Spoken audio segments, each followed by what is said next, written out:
New at 6, a Sparta family is mourning their loss and looking for answers after their 26-day-old child died from an extremely rare infection. And it may be linked to the baby formula that they were using. 24-hour News 8's Joe LaFurgie is here with their story. Joe? Yes, Brian, it was a bacteria that led to baby Axel Shears' death. It's a germ that survives in very dry conditions, including in powdered infant formula. The family speaking out, hoping others don't have to suffer the same sort of pain. And this would be his room. The pictures on the nursery wall tell a story of the love of a child and the heartbreak of a sudden loss. For him to be here and then for it to all just be taken away within a month is... Corey and Jamie Shears had tried for years to give 5-year-old CJ a sibling. Love you. Their prayers were answered in May when Axel was born. It was like, oh, yeah, finally, and then we were all excited about it. One night in June, Axel became ill. Corey and Jamie decided it wasn't the normal infant fussiness, so they took Axel to emergency. He started having mini strokes, as they called it at the hospital, and then continued to have seizure after seizure after seizure.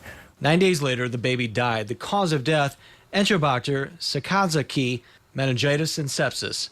The germ that led to his death causing a rare condition that usually affects infants less than a month old. The Centers for Disease Control and Prevention say on average 4 to 6 cases are reported throughout the U.S. every year. For a child of his age, at 2 weeks, a month, there's no other way to get it other than the formula. But how it got in the formula remains a mystery. The Shears lawyer says a half can of Enfamil Gentilese and a full unopened can both tested negative for the germ.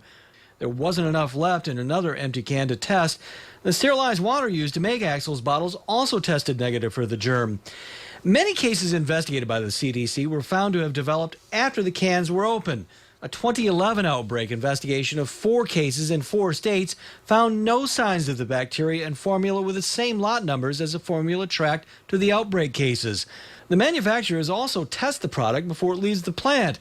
The CDC found no evidence the formula was contaminated during manufacturing or shipping.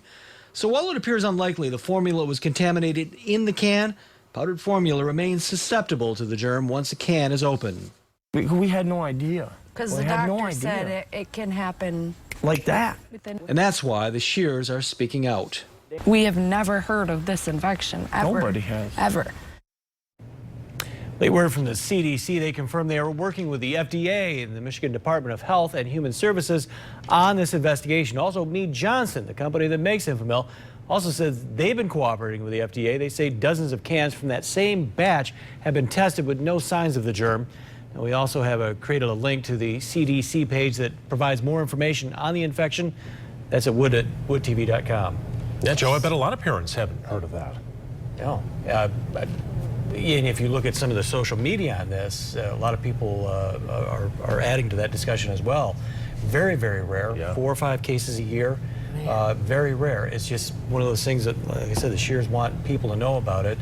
And they took all the precautions, all the sterilization, using all the right, following the guidelines in the can, but still can happen. It's scary. Devastating. Okay. Thank you, Joe. Sure. Jeff, thank you.